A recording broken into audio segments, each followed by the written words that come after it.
So, do you have your partner? Kindly go to your partner.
Yung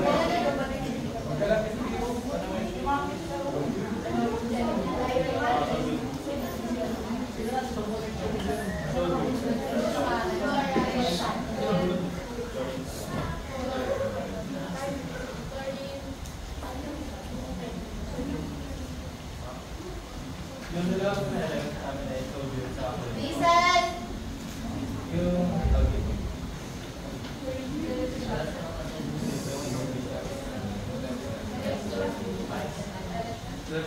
Yung electron ko na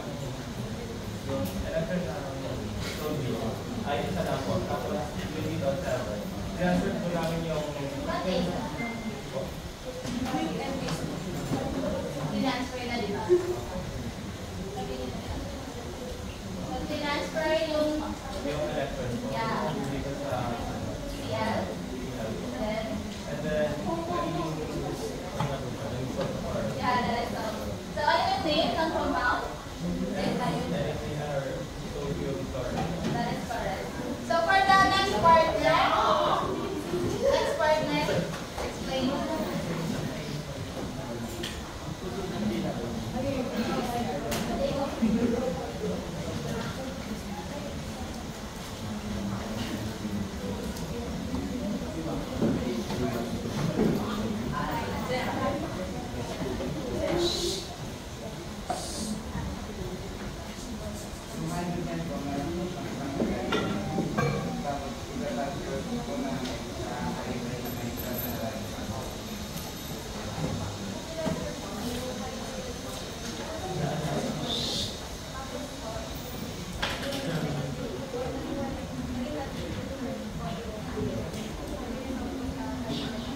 So, anong band? Ionic acid.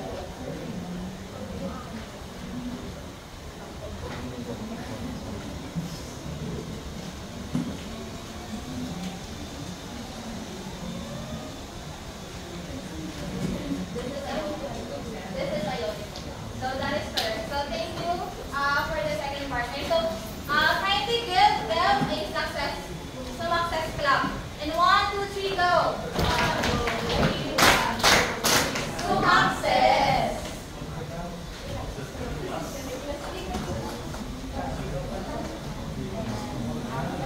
Please everyone, this is a continuation of our topic last Monday, which is the chemical bonding. So, we have already discussed the ionic and covalent bonding last time. So, when we say ionic bonding, it is the transfer of the electrons, while the non-polar covalent bonding is the equally shared of valence electrons. So, let's just proceed with the last topic, which is the polar covalent bonding. So, class, when we say polar covalent bonding, it is when two non-metal atoms share valence electrons unequally. So, this differs from the non-polar covalent bonding because in a non-polar covalent bonding, the sharing of electrons is what? Equal. Correct? That's correct. So, this happens because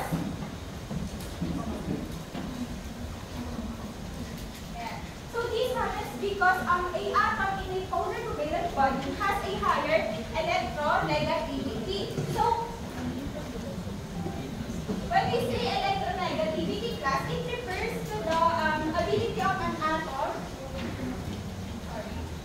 It refers to an ability of the atom to attract the shared valence electrons because it has higher electronegativity. So, as you can see here in our periodic table, electronegativity is in the lower part of your periodic table. Actually, this periodic table is different from what you are using. So, this is a Pauline's periodic table.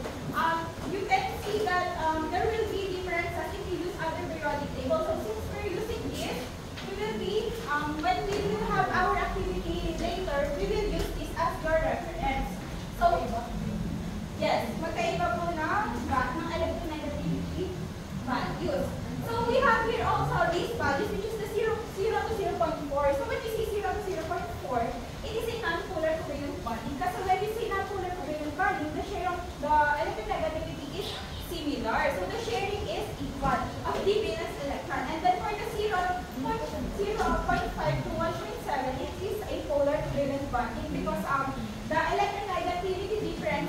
moderate, it is because in a polar covalent bonding, it has one atom has a higher electronegativity than the other atom. And then for the 1.7 is the ionic bond or the electron transfer, because the electronegativity difference is large at it that it has the atom has to transfer electrons to a non-metal atom. Next is we can understand it through this. So we have what we call the electronegativity difference. So this is electronegativity difference. So to use it the H2O or the water as an example, if we look at this periodic table, we will see that hydrogen has a 2.2. So we have 2.2. We have the oxygen as 3.4. So 3.4 and 2.2. So this is a electronegative difference formula. So we have the absolute difference formula, which is the delta chi is equals to the chi of oxygen minus chi of hydrogen. So let's put it in. So delta chi is equals to the how many is the electronegativity of oxygen? 3.4 minus what? 2.2. So use your calculators. 1.2. Very good. So when you say 1.2, it is under what? Polar, non-polar, or ionic? With ionic bonding. Polar. That's correct. Polar covalent. So ayan lang yung idea with the polar covalent. So sa polar, we will have another example of this. So actually, it's a group activity. Though due to time constraint, I only have 15 minutes to explain it. We will be doing it individually. So I want you to have a piece of paper. Did you learn about this, huh? Did you understand how electronegativity is being computed? Clear? So okay. This is a periodic table. You can see here the electronegativity. So when we say electronegativity, it refers to the ability of an atom to attract the valence electron. So when we say in H2O, so we have the hydrogen and then the oxygen. So to compute and to know whether it's a polar, non-polar, or ionic, we have to look for the ionic or the electronegativity difference. So we have here the 2.2 as the electronegativity and then the 3.4. So what we will do is just subtract. Simple as that. You have to subtract it to know whether it's a polar, non-polar, or ionic. Tapos nagawa niyo na siya kanina. So basically, yun lang yung gagawin nyo when computing the electronegativity difference. So let's have an activity. Ayan, so one tub of war. So have a piece of paper and a ball pen na lang. Let's not have it as group activity. Okay. For the instruction, please read. Compute the electronegativity difference for each compound by using the absolute difference formula. Delta chi is equals to absolute difference value of chi of the element and minus chi of the element. So compare your result to the scale, which is the 0 to 0.4 non-polar covalent, equal sharing 0.5 to 1.7 polar covalent, and equal sharing 1.7 to ionic bond, which is the electron transfer. So we will not use this. I will just call on someone to answer the question later. Clear? Yes. Okay. Ayan. For number 1, you have 1 minute to answer this.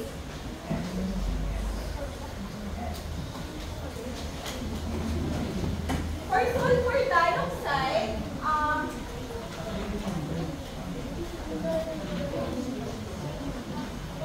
you have 2.5 and 3.4. 2.5 for the F and 3.4 for the oxygen.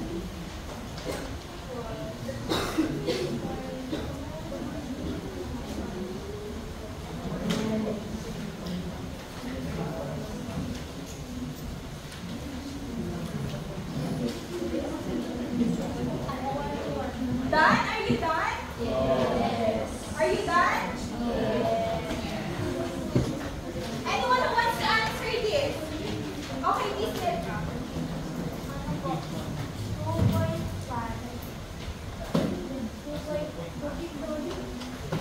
3.4 minus 2.5 equals to? 0.9. Therefore, it is an polar covalent bond. Next, we have the carbon dioxide. 2.55 and 3.44 minus 3.44 or 3.4. 2.5 and 3.4. There will be no difference if you use the complete word, the complete numbers.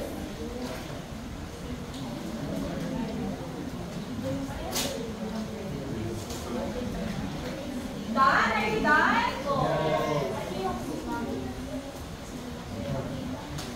C is 2.5.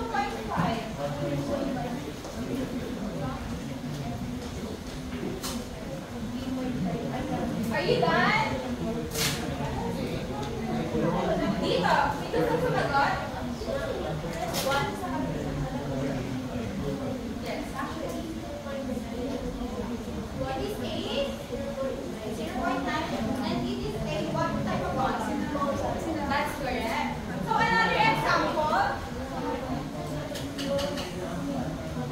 The sodium chloride, Martin, NaCl, which we know is dissolved.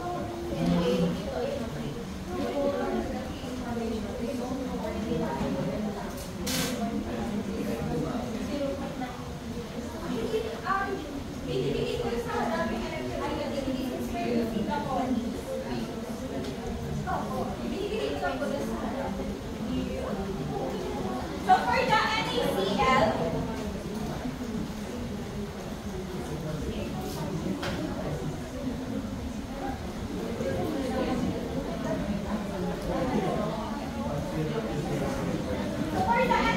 is 0.9 minus 2.1.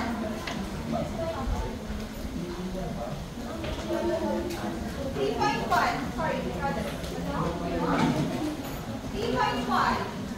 0.9 minus 3.1.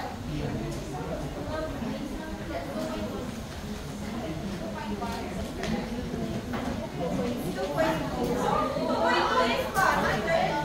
Actually, because different from that, we use these volumes. We have these values. Ionic values. That's correct.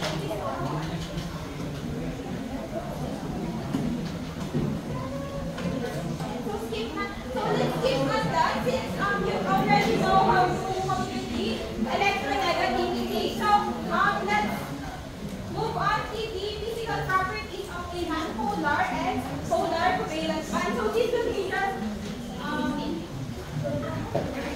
very quick lang. So we can see the difference between physical properties. So when we say in a polar covalent bond, the electron sharing is unequal and partial charges. When we say in the molecular polarity, since polar is polar or it has net dipole, or the two opposite sides, which is partially negative and then partially positive. Next, for the intermolecular forces of the polar covalent bond is dipole to dipole. So hydrogen bonding is possible, as you can see in the water example. And then for the melting point, the solubility is relatively high and soluble in polar solvent. In electrical conductivity naman, it is 4 on 4 and may conduct a solution. While the physical state or at room temperature, it is often liquid or solid. So for the non-polar naman,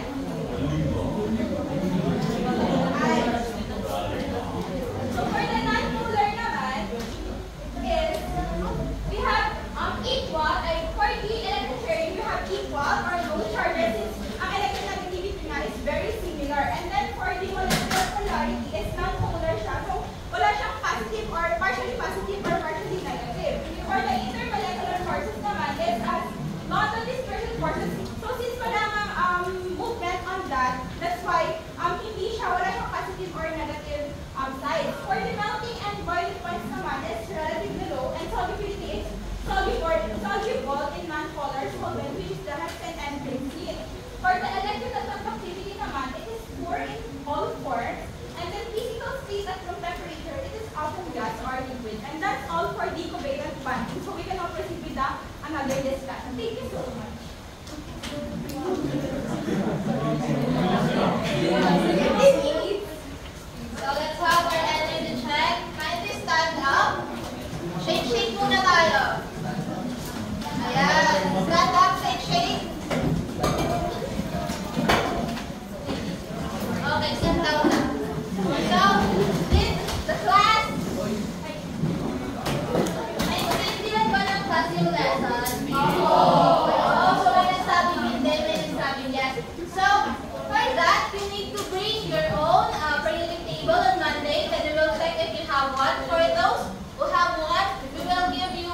we will watch a video later on for you to understand this furthermore.